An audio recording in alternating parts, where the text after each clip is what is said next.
They thought it was a supply depot until they heard children laugh. It was a late morning in July 1944, deep in the heart of Texas. The sun had already burned the mist off the fields when a U.S. Army truck rolled into the small town of Bryan, carrying a dozen Wehrmacht engineers under guard. Their destination was not a factory, not a prison, not even a military facility. It was a place that defied every law of war they had known. The wooden sign above the door read, General Market. For these men, veterans of the Africa Corps and engineers of panzer divisions, the word market meant ration cards, shortages, lines, and surveillance. They expected a supply depot filled with soldiers counting cans under armed watch. But when the guard opened the door and gestured for them to step inside, the first sound they heard was not the clang of metal or the bark of orders. It was the laughter of children. Inside, under rows of flickering lights, dozens of American civilians moved calmly through aisles that seemed to stretch endlessly. A mother lifted a can of condensed milk, checking the label. A boy, no older than 7, held a red and white striped candy stick and laughed as the store clerk winked. A girl dropped her toy doll, and a soldier bent to pick it up for her. There were no guards, no shouted instructions, no fear. Corporal Hans Reiner froze near the entrance, his boots squeaking on the polished floor. In his notebook, the same one he had once used to sketch tank components, he would later write, "The sound of laughter felt like artillery to the heart." Another engineer, Otto Lindner, whispered, "In Germany, the only sound in the morning is the air raid siren." The Americans who escorted them didn't seem to notice the emotional disarray of their prisoners. They only stood by, smiling slightly, as if to say, "Look around, this is our normal." The Germans began to wander. There were fruits they hadn't seen in years. Oranges, bright as the sun they once fought under in North Africa. Bananas, imported from places they thought unreachable during war. White bread stacked in pyramids. Coffee tins gleaming like polished brass. A small sign above a shelf read, "Special offer, 5 cents off per pound." One of the POWs, Lieutenant Ernst Voss, had been a logistics officer in the Wehrmacht's supply corps. He muttered, almost angrily, "How can a country at war have this much?" The store manager, a middle-aged man in suspenders named John Haskell, overheard him and chuckled, "Because, son, we don't bomb our own trains." It was a truth that struck deeper than any propaganda. By mid-1944, America's industrial production had reached its zenith. The U.S. was manufacturing 96,000 aircraft a year, 57,000 tanks, and 8 million tons of food for overseas forces. Even as Europe starved, the shelves of Texas groaned under the weight of abundance. The German engineers took mental notes. They were trained to study efficiency, conveyor belts, logistics, refrigeration systems. Yet what stunned them most was not the machinery, but the trust. The clerk weighed sugar in full view of customers. Money exchanged hands casually. No one checked identification. "Where are the ration cards?" one of them asked. The American soldier escorting them shrugged. "Ain't got those here. Folks buy what they need." In that single sentence, a lifetime of Nazi rhetoric began to crumble. As they moved down the aisles, their reactions shifted from disbelief to quiet awe. One man stopped before a row of canned peaches, their syrup shimmering golden behind glass. He whispered, "In Stuttgart, we haven't seen fruit in months." Another paused near the dairy section, where children argued over chocolate milk. He closed his eyes for a moment, as if to memorize the sound, the soft murmur of peace. Later, back at Camp Hearn, one of more than 500 POW camps scattered across the United States, the engineers sat on their bunks, silent. That night, Corporal Reiner wrote in his diary, "We walked into a place that could not exist. They fight a world war, and yet their children still laugh.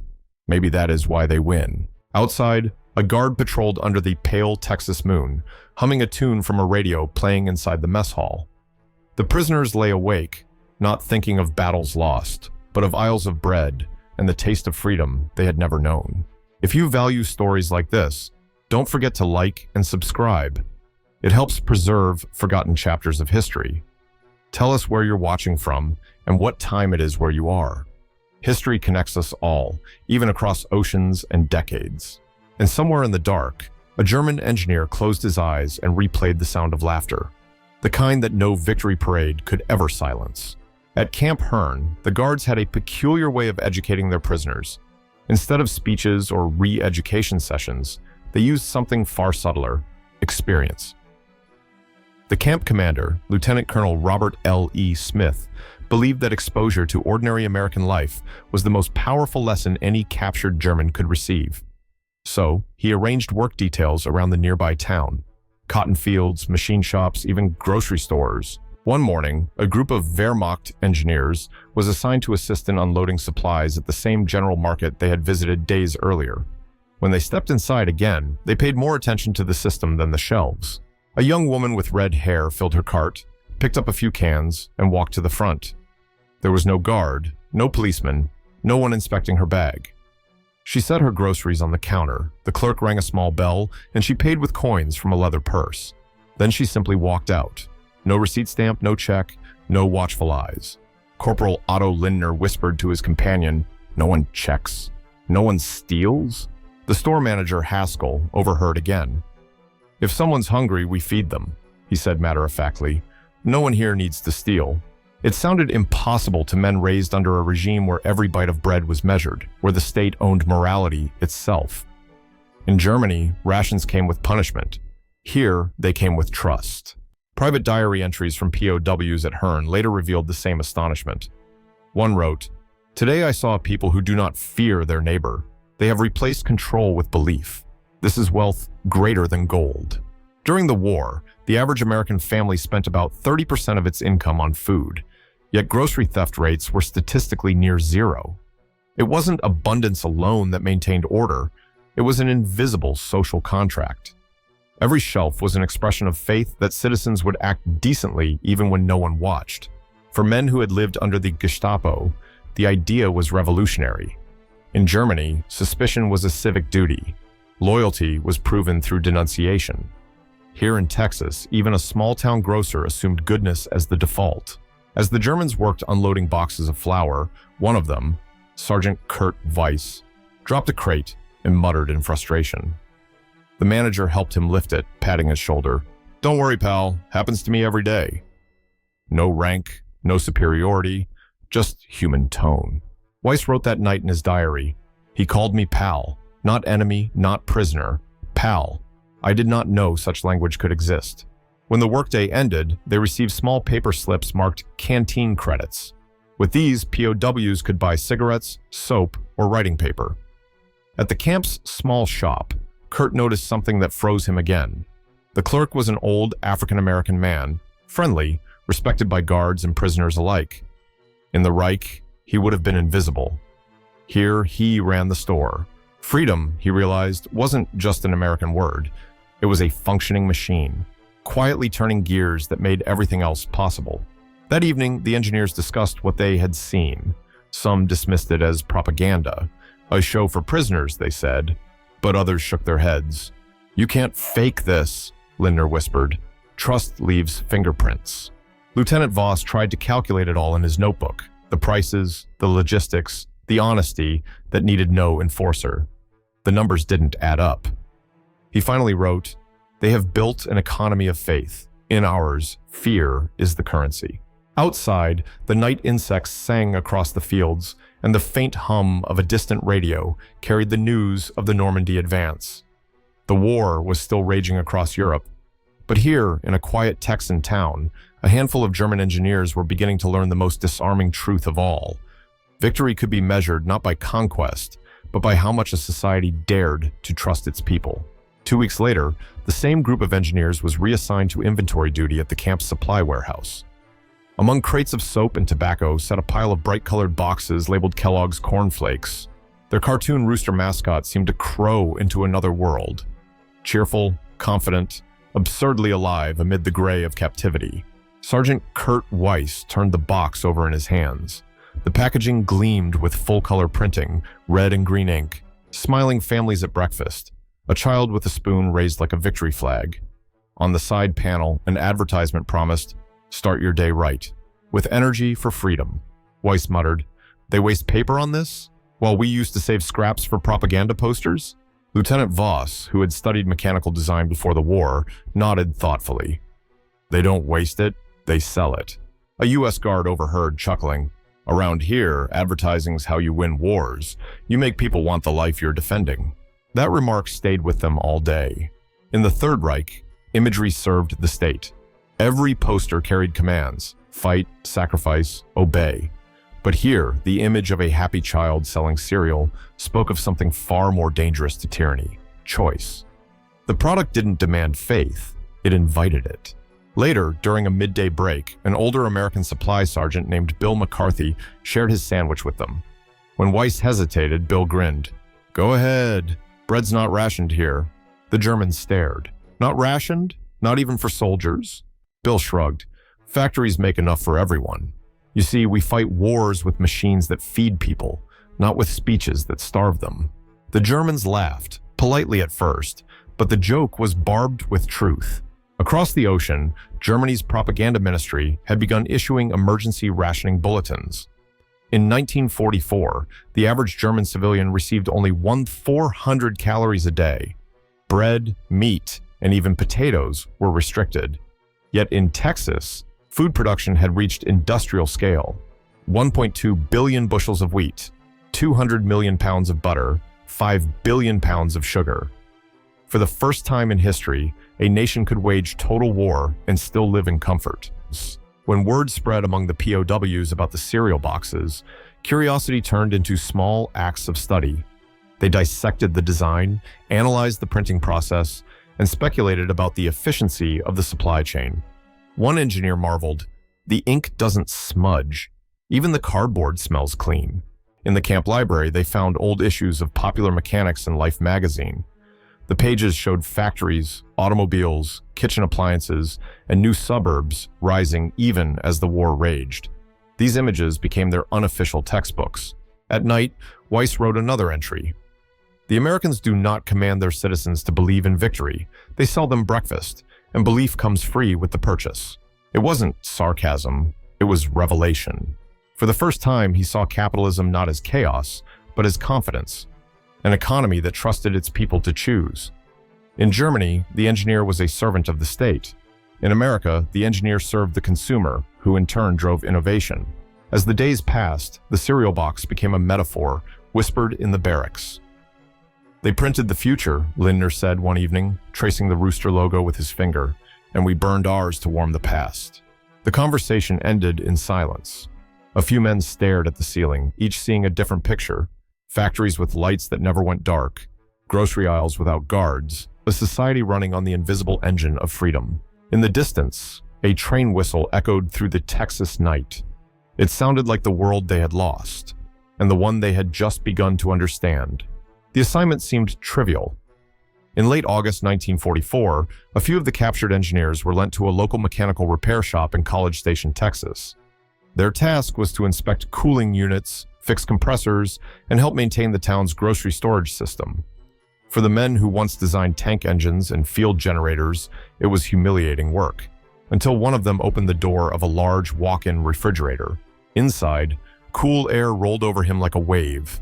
Stainless steel walls, rows of milk bottles gleaming under soft light, fans humming quietly, a thermometer fixed precisely at 37 degrees Celsius. He stepped closer, brushing a hand against the copper pipes, measuring their width with his fingers out of old habit. He whispered to himself, "Their machines don't kill, they preserve." Lieutenant Ernst Voss crouched near the base panel, studying the motor. Its serial plate read, "Frigidaire, Dayton, Ohio." "This compressor," he murmured, "is more precise than half our aircraft pumps." He smiled bitterly. "We built turbines to burn cities. They built compressors to cool milk." That line would echo later in his memoir, a line historians often quote as the moment of his transformation. The American technician working alongside them, a man named Charlie Wilkes, noticed the silence and handed Voss a bottle of cold lemonade. "You look like you've seen a ghost," he joked. Voss took a sip and nodded slowly. "Yes," he said, "the ghost of what my country could have been." In that one refrigerator room, an empire of ideology seemed to collapse under the steady hum of practical engineering. Back in Germany, factories like Siemens and AEG had once led the world in precision instruments. But under Nazi command, their blueprints had been redirected toward destruction. guidance systems for V-2 rockets, ignition devices for bombs, engines for armored divisions. Every invention was forced to serve the state's appetite for dominance. Here, the same principles of physics, thermodynamics, material efficiency, fluid pressure, were dedicated to comfort, nutrition, and life. That inversion hit the engineers like a moral punch. The repair project continued for weeks. They cleaned condensers, replaced seals, and checked pressure gauges. The Americans trusted them with tools, even with electricity. No guard hovered behind. In the evenings, they were allowed to eat ice cream from the shop's surplus stock. It was vanilla, soft, melting in the Texas heat. For men who had eaten powdered soup for years, it tasted like peace. Voss kept a secret log of each machine they serviced. In one entry, dated September 4th, 1944, he wrote, "The more I learn, the less I understand how a free people can work so efficiently without fear. Our engineers were whipped by slogans. Theirs are lifted by curiosity." One day, while checking a cooling unit in a rural dairy farm, he saw a young boy, barefoot, maybe 10 years old, adjusting a valve. The boy smiled shyly. "Pa says if it leaks, we lose milk." Voss nodded, stunned by the child's ease with machinery. In his homeland, war had stolen that innocence. He realized then that technology was not neutral. A machine could be a mirror of its society. Germany's brilliance had been caged. America's had been unleashed.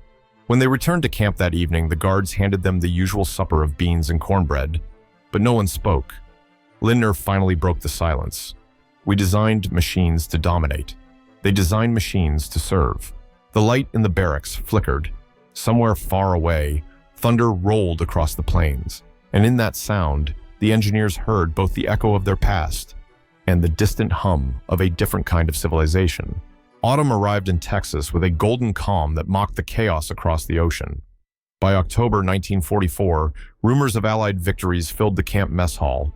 Paris liberated, the Siegfried Line breached, German cities under fire. Yet inside the small world of Camp Hearn, the prisoners lived days that felt oddly gentle. When a local grocer requested help reorganizing the market floor before Thanksgiving, the engineers were again escorted into town. The aisles were being rearranged for the holiday season. Cranberries, turkeys, sugar pies, and spices lined up in proud formation. For the Germans, it looked like an army of abundance. As they worked, Sergeant Kurt Weiss noticed a woman approach the vegetable section. She was African American, wearing a faded blue dress and a straw hat. She compared 2 sacks of flour, placed one in her basket, and queued at the counter beside white customers. No one stared. No one spoke rudely. Weiss stood frozen, a basket in his own hands. He whispered to Voss, "She shops here? With them." The lieutenant nodded slightly. "Yes, and no one minds." For men raised in a regime that defined humanity by bloodlines, this moment struck harder than any bomb. The Nazis had built an empire on the lie of purity, yet here, in a small Texas grocery, reality dismantled it in silence. The store manager noticed their surprise. "Everyone's money spends the same," he said. "We're all standing in the same line." That line, a literal queue in a supermarket, became a quiet sermon on equality.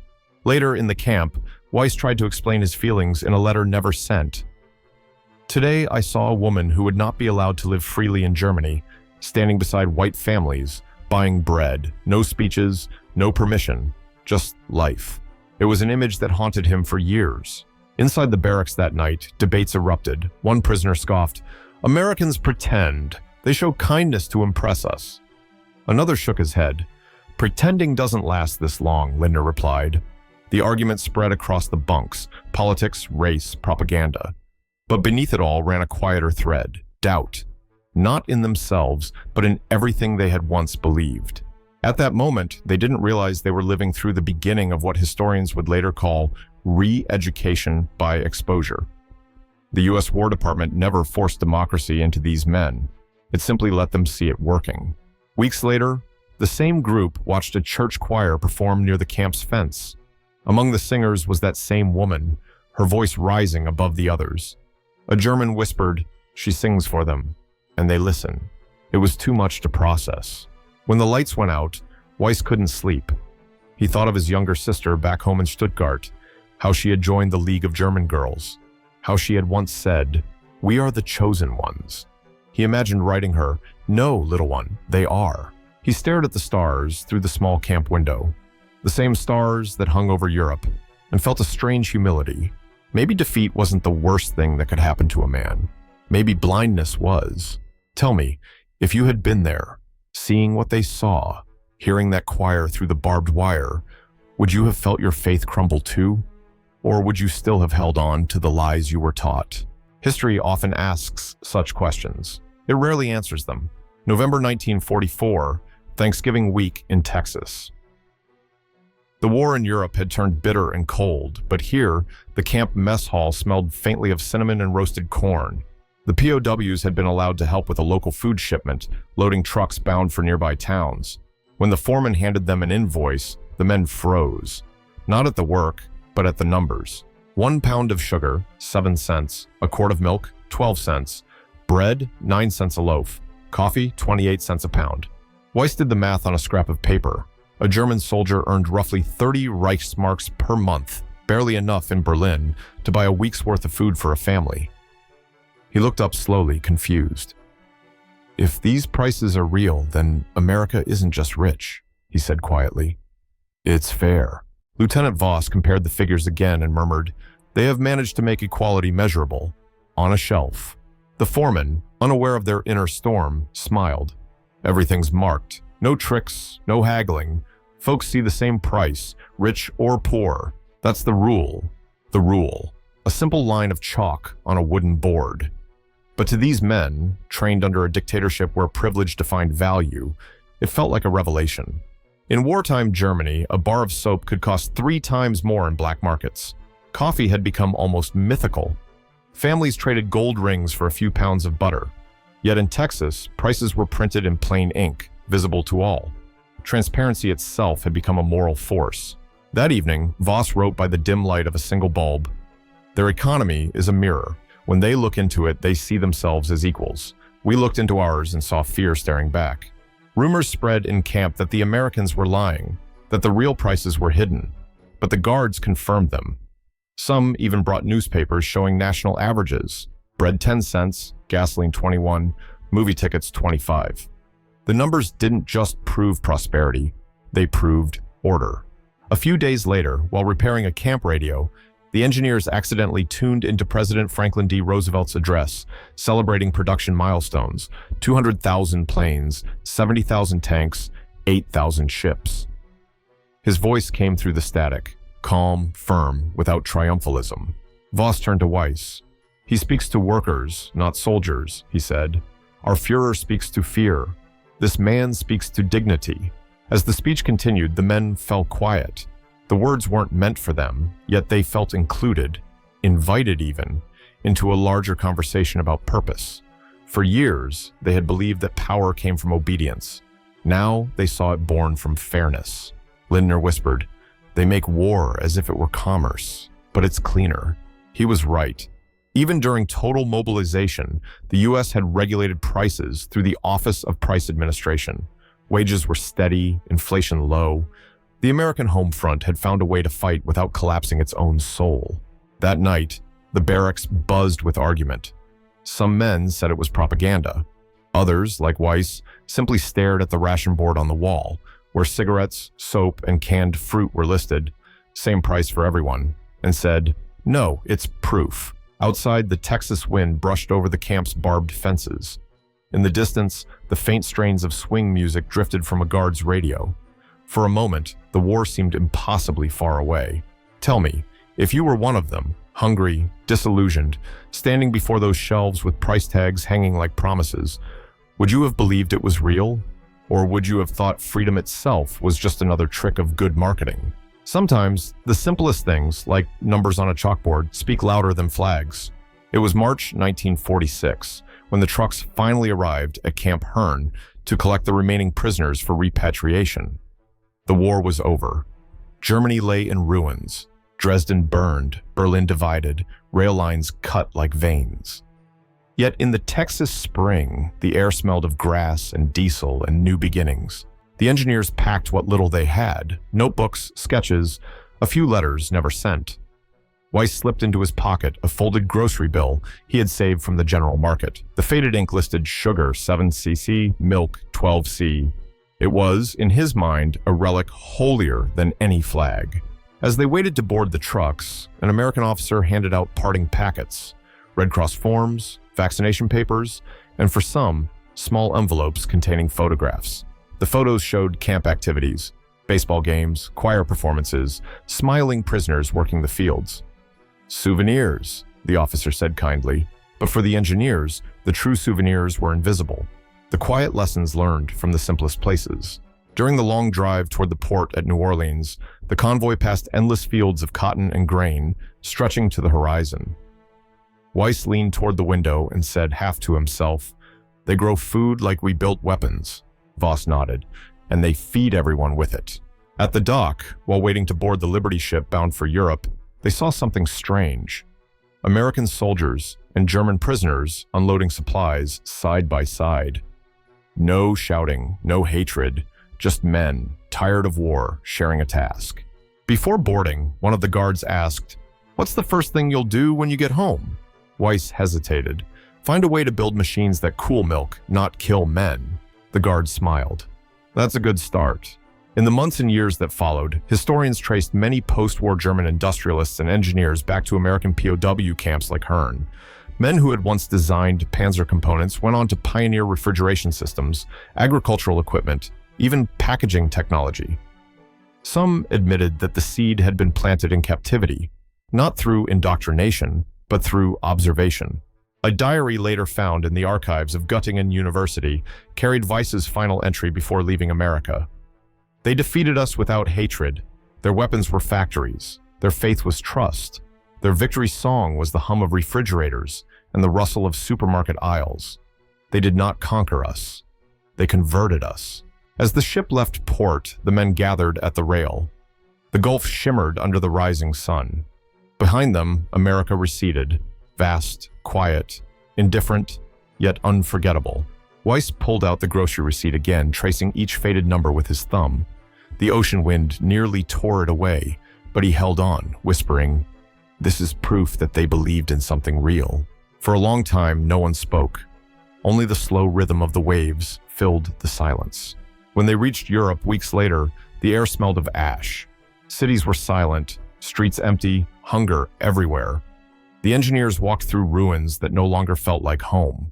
And yet, deep inside, they carried an image stronger than rubble. Aisles of light, baskets of food, and the sound of children laughing. The war had taught them how to destroy. America had shown them how to rebuild. Years later, historians would look back at the German prisoners held across America and call it re-education through exposure. But to the men who lived it, it wasn't politics. It was awakening. No speech, no lecture, no forced confession could have changed them. What did were the ordinary miracles.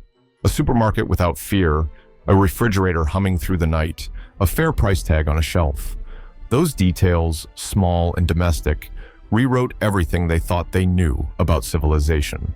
Freedom, they realized, was not chaos. It was structure built on trust. In America, law and decency were invisible threads binding millions together, stronger than any whip of ideology. To a soldier who had spent years obeying orders, the sight of a mother choosing milk for her child was not trivial. It was revelation. When the men returned to Germany, many could not explain what they had seen, but some tried. They spoke of abundance that did not breed greed, of equality lived rather than preached, of a nation that fought not with terror, but with consistency. And somewhere, in post-war factories and workshops, those lessons quietly took root. History rarely remembers the day a man changes his mind. Yet, in that Texas supermarket, amid laughter and light, a few German engineers crossed an invisible frontier, from obedience to understanding. War had shown them how small humanity could become. Peace, unexpectedly, showed them how vast it could be.